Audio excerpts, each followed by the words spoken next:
Welcome to Vartalapa or Conversation, a podcast born from countless conversations that had to become more than just passing thoughts. I'm Srividya Venkatasubramanya, founder and executive director of the Rave Cultural Foundation, where we bring the richness of traditional Indian performing arts. This limited podcast series delves into the values of diversity, equity, inclusion, and accessibility, transforming them from concepts into actions we live by.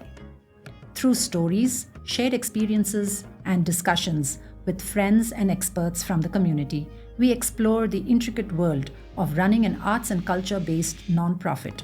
By presenting our worldview on various topics related to our mission and work, we hope to inspire you to learn more about us and join us in our mission to bring people together and make a difference in the world we live in. Our mission at Rave Cultural Foundation is to share and celebrate traditional Indian performing arts with the Northwest Arkansas community and beyond.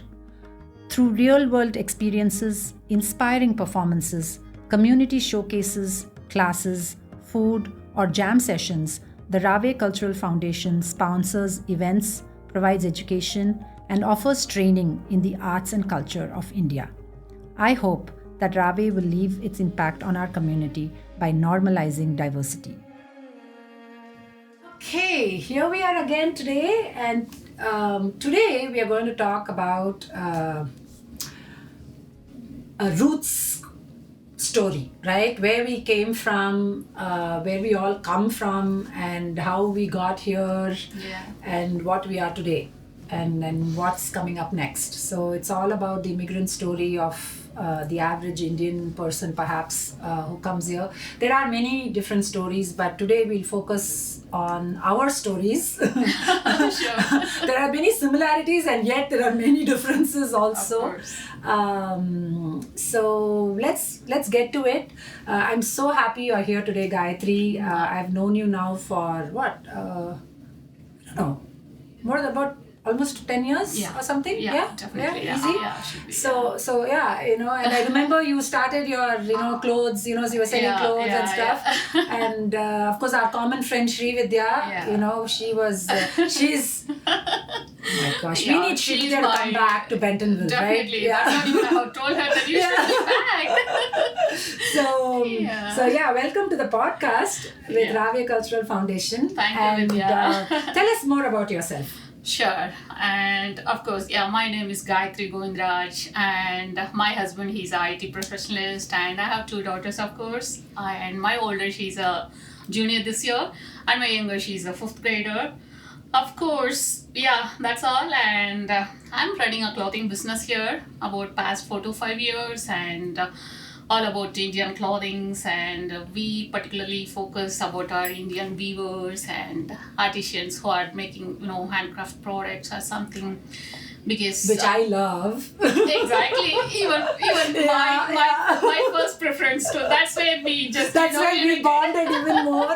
Even more. So nowadays, right, it's been destroying even some south part of India, like Kanjivaram weavers and all.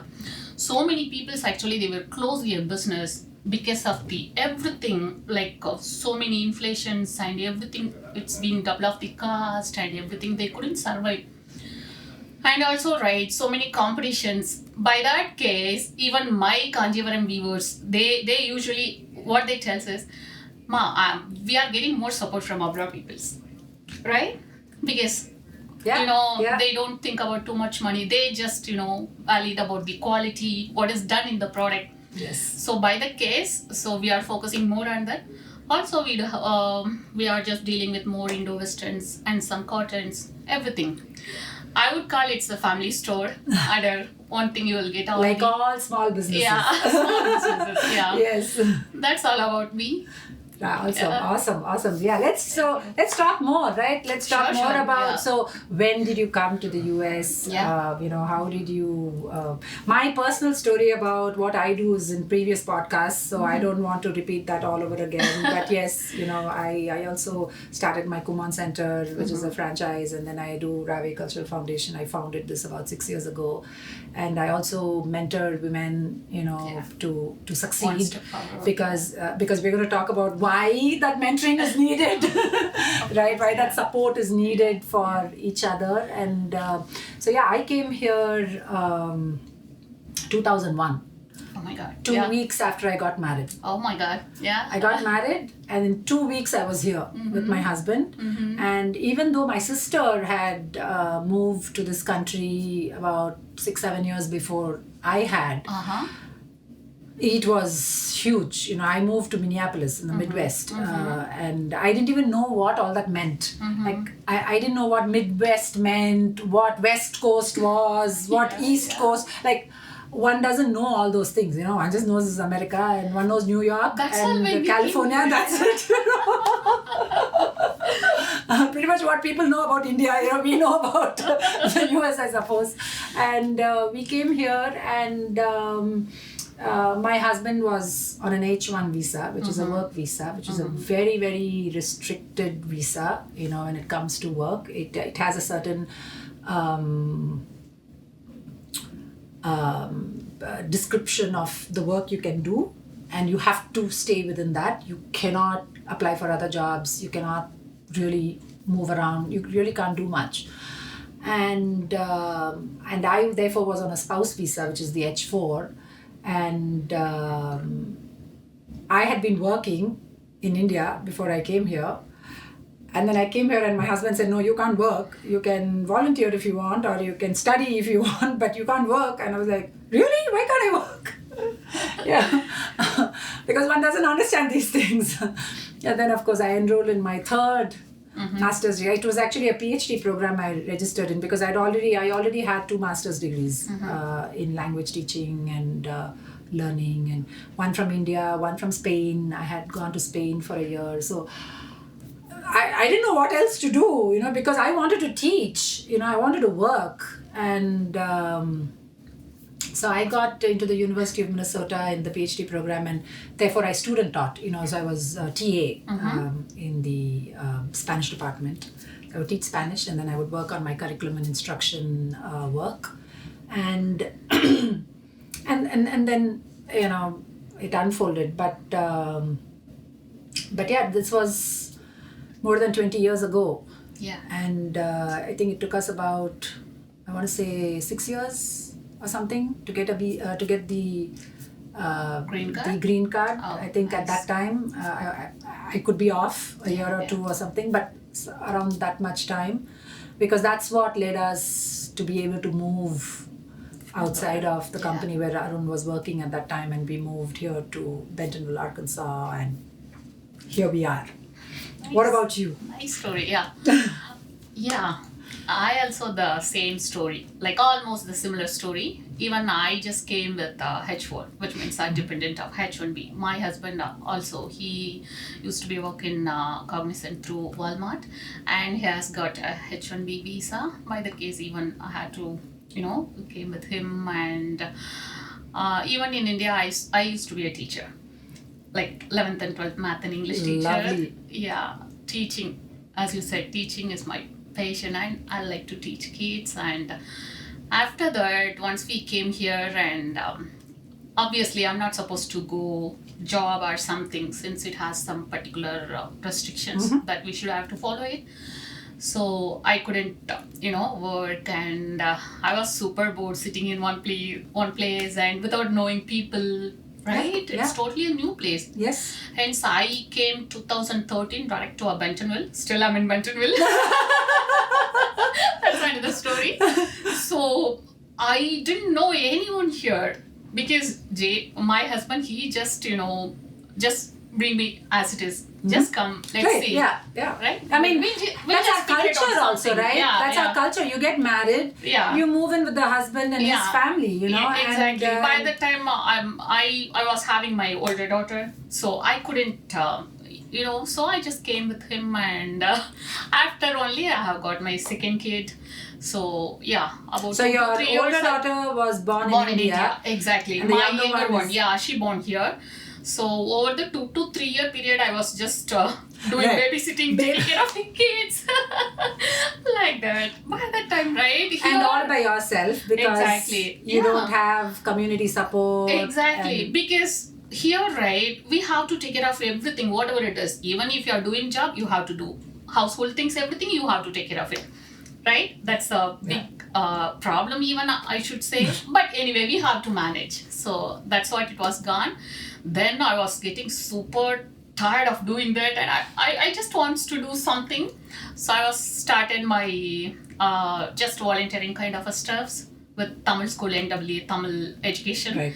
So I just started my volunteering there. Then I used to go to Aloha Center, which is a mind math center, and there also I have just done some volunteering kind.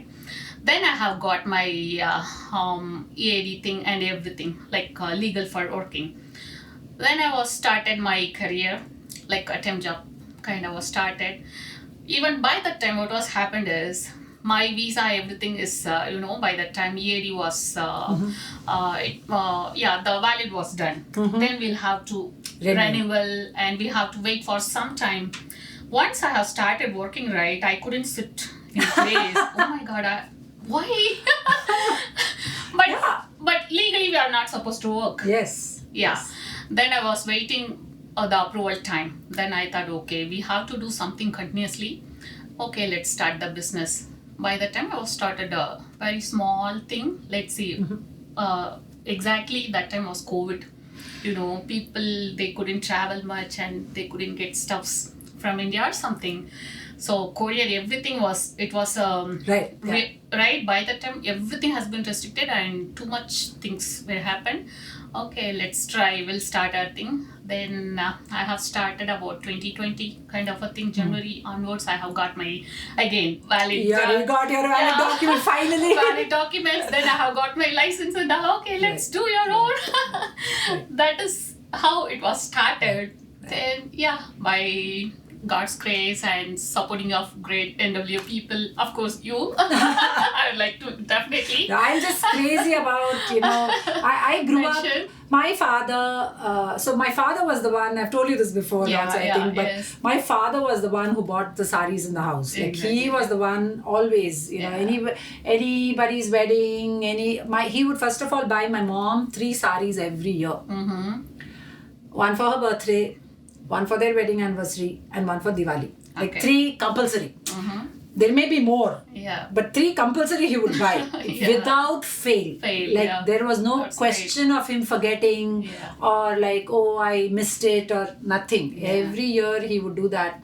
And every year, so we lived in Chennai and then Delhi, mostly. And in Delhi there is this street near Connaught Place, which is full of state emporiums. That is, there are emporiums from all the different states in India. Oh. So if you go there, you will find your Chettinad saree. Yeah, they represent all the You will things. find your Assamese, nice. there and the, what is it, the Mekla, I forget good the to name. know. Yeah. That thing they wear. And then you'll find your Bengali, So many,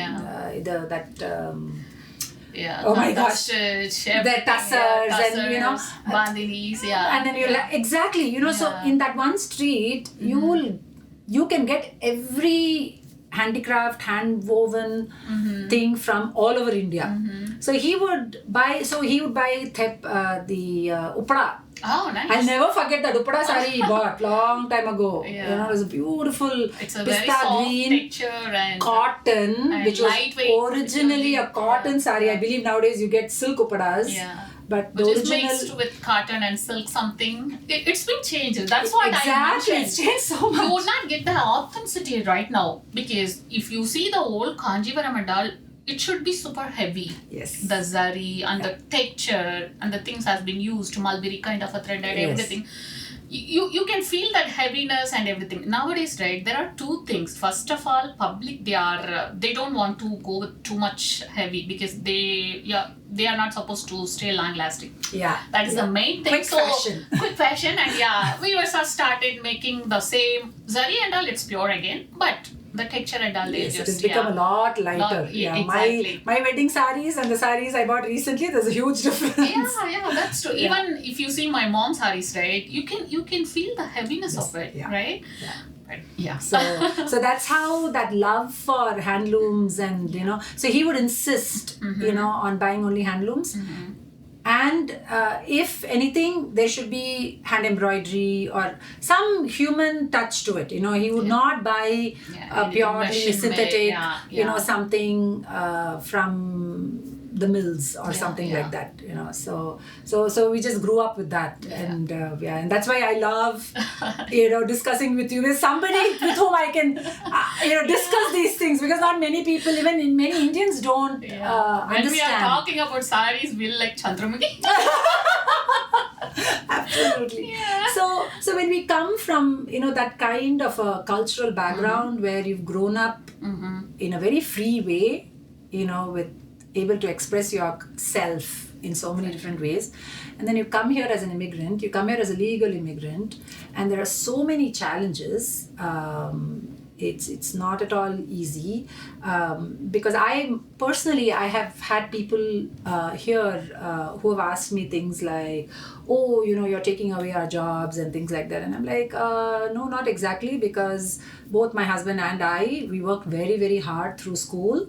We put ourselves, we work to learn, get degrees and get educated, and therefore qualify for jobs that otherwise don't get filled. Not every job can take in someone who doesn't have that level of knowledge or skills, and so on and so forth. If you want to teach foreign languages, then you need to know, you need to have had enough knowledge of that. Not everything can be learnt on the job. Some things, yes, can be learnt on the job, and definitely there's no two ways about that. But so we work very hard, and like I said, these visas are not just handed out, like candy. There's a huge process to it, and there is so much insecurity in that process, because that process is not under your control. Exactly. In any way, like there's no transparency in the process. You apply, and then you don't even know when you will get, what will be the situation, and what would be happen. It's all cautionary till we get So definitely, and I think in recent years, since I think COVID especially, there was a huge breakdown in the system also, which aggravated the situation even more. Talk some more about that, because I know, I think a lot of things happened during COVID for you, Yes, exactly. Even as I told, right, by that COVID time, our visa, it got something, and we're waiting for the approval. By God's grace, we have got approval, but many of our close friends, they got rejected, and they just back to India. Had to go back. Because by the time, just think about their lifestyle, everything has been changed, particularly kids, right? When it's coming for kids, it's really hard, because here, India, it's a different platform, different studies, different lifestyle. Everything is different than US. Yes. Once we came here, we just adapted to live here and everything, right? Otherwise, that is also a hard point. Yes. So by that case, kids are adapted to how to live here, how to, everything. It's been... they have their friends. We bravely think, oh my God, this is our place. Okay, we're going to stay here. That's what our mind thinking everything would be. By the case, again, it starts from the scratch, right? School system is totally different if you compare. Here, it's something very smooth, comfortable, the way they are teaching, and individuality, they priority the individuality. Right. Each and every kid has their own thing, and they can just go with it, and they can just stick with it. But India, it's by book. Yeah. It's a common thing. Yeah. Even if the kid is liking or disliking, never mind, she has to follow it. So by that case, it's all hard, things to accept. Again, we'll have to find from the scratch and everything.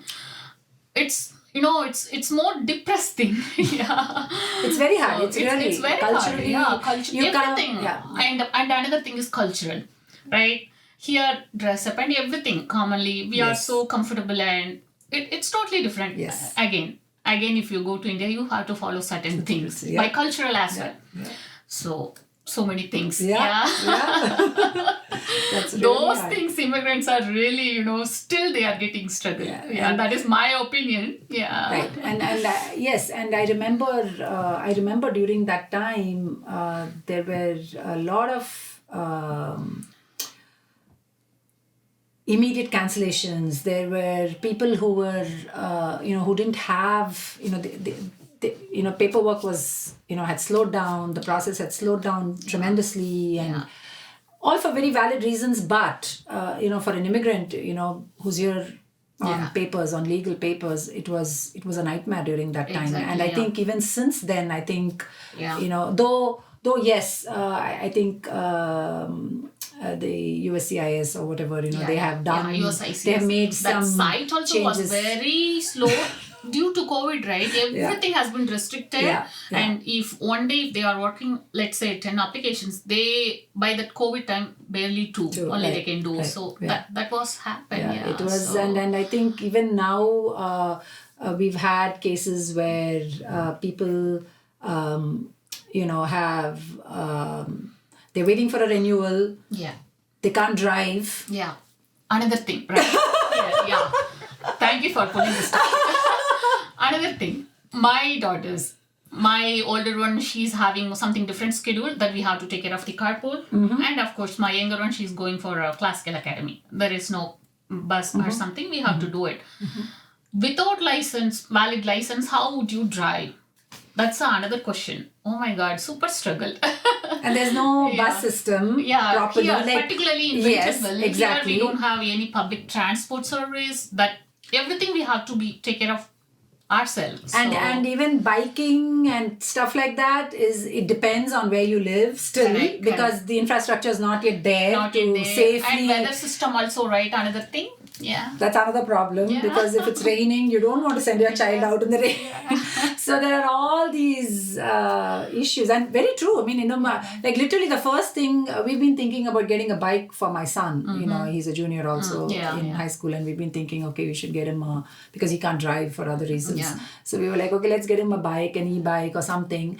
And then we are like, okay, what do we do? In the morning he goes, it's fine and sunny. And then in the afternoon, suddenly it's raining. And then what do you do? So we were like, oh, we need to get a hitch. Oh, how do you get a hitch? We don't even know where to go and get a hitch, in your car. Because we don't have hitches in India. We don't do that. You just take a bus, you take an auto, or, rickshaw or something. Just common vehicles, So those, those differences. I remember when my mother-in-law also came here when she used to visit us before, and she was somebody who has lived by herself for many years in India. Her husband passed away many years ago, and so she was very confident in India to go by herself, do her shopping, do whatever, everything. She came here, she would refuse to step out of the house. She'd be like, you come with me. You come with me. And so it's your and culturally she lives with us. We all live together in the same house, and that's how it is. In India also it would be the same way. Here also it's the same way. There's really no difference in that. So to handle all that language thing next one, and then to have all these rules put up on you, and it hinders you further. It just makes it even more challenging and hard to do it. How do you think we can keep... So one of the things, for example, at Rave that we are trying to do, right, is even within the Indian community, we are trying to bring people together, right? We are trying to create that sense of community, of support for each other. I remember when Nandini and we came here about the same time, and we would gladly exchange clothes for our kids. We would wear hand-me-downs, and it was just very normal. But I also remember there were more and more people, Indian people, who were coming here who would not do that, who didn't believe in that. And the point is not about the clothes, it's not about the second-hand clothes or something. The point is that sense of community, building your support system is so important. especially in a new place where you don't know people. Correct. It's emotionally important. It is socially important. Just from all points of view, it is so important because there are these challenges. You can't drive, and then you need someone else who can. It's helping just and also, if you're going somewhere and if you're seeing like our people, you'll be happy, and if you get some advice or some help from them, that is also, it makes more comfortable. Let me cook for you. You cook for Small me things, because but I'm it tired of makes- eating my own cooking. Small things, but it makes bigger difference. And because the celebrations, yes, we all naturally come together for celebrations. So grateful for the temple that we have here in Northwest Arkansas. And so the celebrations are great, but the day-to-day is where the grind is. And that's where we need our neighbors and we need our friends and, we need the carpools and all that, to get through it. And we do see a lot of cases where, people are still very isolated. Perhaps they're living in apartments or they are living in independent houses, but, they don't really have many friends, or they don't really come out for community events or volunteer or support each other or things like that. So that's one of the things that we are trying to change, trying to get more people involved in a different way and just find. And like when we started the chai time, for example. The reason we started chai time, though it doesn't really have anything to do with music and dance, was to just get people to get in touch with each other. Exactly. Particularly I would like to talk about chai time. Mm-hmm. One of my favorite in Ravi, for sure. Because, it's just chai time saying it, but we have, we can get to know more things and meeting more people. The topics which we are discussing, that makes more helpful, right? Whatever it is, even last week, I think, something college kind of a finance thing was happened. Oh my God, it brings more ideas. So not only that, like that more, even over the summertime, usually it happened about harvesting and gardening or something, master gardeners, they were participated, and it helps to, share the points with each other, and we have gained things from it, right? There are so many people who grow Indian vegetables in the area, in their own homes. Yeah, it's a small examples I'm talking. Yeah. That is a very good thing, what is going on about Ravi and the games we had. There we met, all state of peoples. So many peoples came and we just met each other. And that's because typically you don't.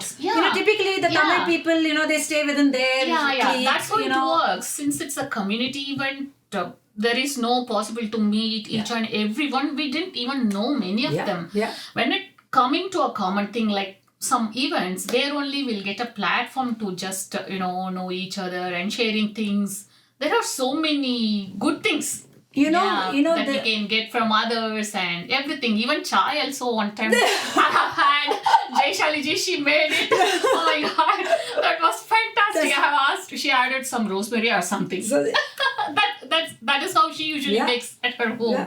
So it's a small thing. Sure. I just no, but seriously, I mean that's the whole point, and just this the recent chai time we had, which was with the University of Arkansas. We had this wonderful speaker who came and talked about scholarships and financial aid and even we didn't know. Our kids go to the U of A, but we didn't know, and what we didn't know was that a lot of the aid is for citizens. Oh my God. And a lot of the people, the Indian community people who had shown up for the chai time, they don't qualify because they're on visas. Oh. And even though their children are citizens, in some cases, not necessarily like you have one of each, even though it was different, we realized as an organization, we also realized that, we need to find the department, which I believe is the International school. These are all new things for me, like, really. It was for everybody. Like what I'm trying to say is we take so many things for granted because we just assume that we'll go to, our children will go to college and they're going to pay in-state tuition because we've been living here in this area for so long and we've paid taxes and we've done everything. And you just assume that you'll go there and you'll be taken care of. But that's not true because they go there and then a lot of them are treated as international students. Oh. So I think the university also is learning about how to figure this out because we are residents. And I think when you are a resident, it doesn't apply. But then it is not that straightforward either. Okay. So there are, because each family, each context may be a little different. So it was a very eye-opening session, that chai time, because it taught us that you have to go and learn more Exactly about what is acceptable or not, or what aid you can expect or not, a little way before your kid actually goes to college. Yeah. because again, even though it goes back to that feeling,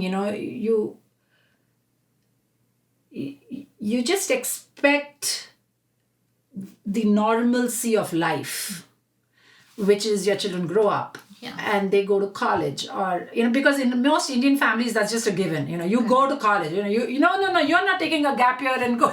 Correct. You're going to college. That's a cultural thing. That's where we brought up, right? So because education first. is very important. Yeah. Once they're done their thing, then they can enjoy their life. However, you can do your sports, you can do your music, you can do your dance. But you have to do your Kumon and you have to do your education. Like, you have to... Rest of the time, you can do extra activities. Yeah. So those are, ways in which... And we've also found a lot of... the other thing that we found through all these events and talking to people, and Ravi also works with so many local organizations, non-Indian organizations in the area also. And one of the biggest things we've learned is there's a lot of hesitancy on our side to really get involved with the larger community here, and there's a lot of hesitancy on that side also. They feel so awkward. Yeah, that may be true, because sometimes, right, we don't want to know too much things or something. Okay, let's see. Whenever it needed, by the time we can just go and people just want to stay under the radar, not take any risk. Yeah, not take any risk and stay away. Whenever it's needed, if it is needed, we have to, definitely. Yeah. So maybe true. Yeah. Even I would agree. So we've seen a lot of that, because when we reach out to some of the Indian artists or, people in the Indian community, who have certain talents, and we want to showcase those, and we reach out to them and they're like, oh, can we do this? Can we do that? No, but I'm not sure. I'm uncomfortable or whatever. Yeah. And then we go, to the other organizations and we try to tell them, oh, why don't you also join us for this event? We have this master concert or something, and why don't you come? Oh, is it appropriate for me to come? Can I come? Is it okay? Is it, can I wear, a saree? Even right, I would like to share some memories. Last time, I think that concert was happened, right? Same like that. You only sent ideas. Yeah. Foreign peoples, they Jessica came. Pearson from Benton Will Moves Coalition. Yeah. So many people came. And one of the persons, she asked, is that okay? Okay, are we supposed to wear this? Are we supposed to wear put the bindi or bangles? Is that okay? It's not any offense, right? Because it's your culture. So we don't want to mess up. I said, no. Culture is common for everyone. Everybody. Yeah. Everybody can wear bangles. Yeah, and everybody. And they were dressed up really beautiful, and they respect our culture like anything. I was surprised. Oh my God, these people are really great. Yeah. And how much they are, even, right? Yeah. The way they are treating and talking and appearance, everything, it's like a real art people, and they respect a lot. Yes. Yeah. And they do have that hesitate. Is that supposed to be? I mean, I'm supposed to do that or not? Yeah, like that. But if we explain, and they will accept, and they are enjoying the moment as well. Yeah. Exactly, and that's it. That's all it takes. It's just those conversations. It's just those things. And I hope this podcast, which is also called Vartalapa, which means conversation. So I hope it will, stir along more conversations about these things. Yeah, it's not very scary to know us or for us to know them or others. Them, others. I think these pronouns, it can all just become we and us, and so we the people. We'll end it there today. Exactly, that's all, Yes, thank you so much for joining me today. This was good fun. Let's do it again another time with another Definitely, topic. Thank you so much for inviting me. Of course, I love to talk with you. Yes, it's always good fun. We usually discuss more topics. And thank you for inviting me once again. You're so welcome. Thank you, Ravi. Thank you for doing Choi Time and rest of the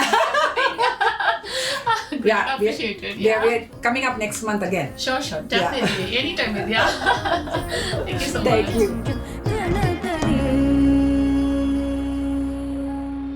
And that's a wrap for today's episode of Vartalapa. Thank you for joining us as we explored the world of nonprofits and the values that drive us. A huge thanks to our guests for their insights and stories. If you enjoyed this episode, please subscribe and share it with your friends. Let's keep these important conversations alive and thriving. You can find our podcast of Vartalapa or Conversation on Spotify and our YouTube channel. Be sure to tune in, stay curious, stay connected, and join us next time on Vartalapa. Until then, keep making a difference in your world.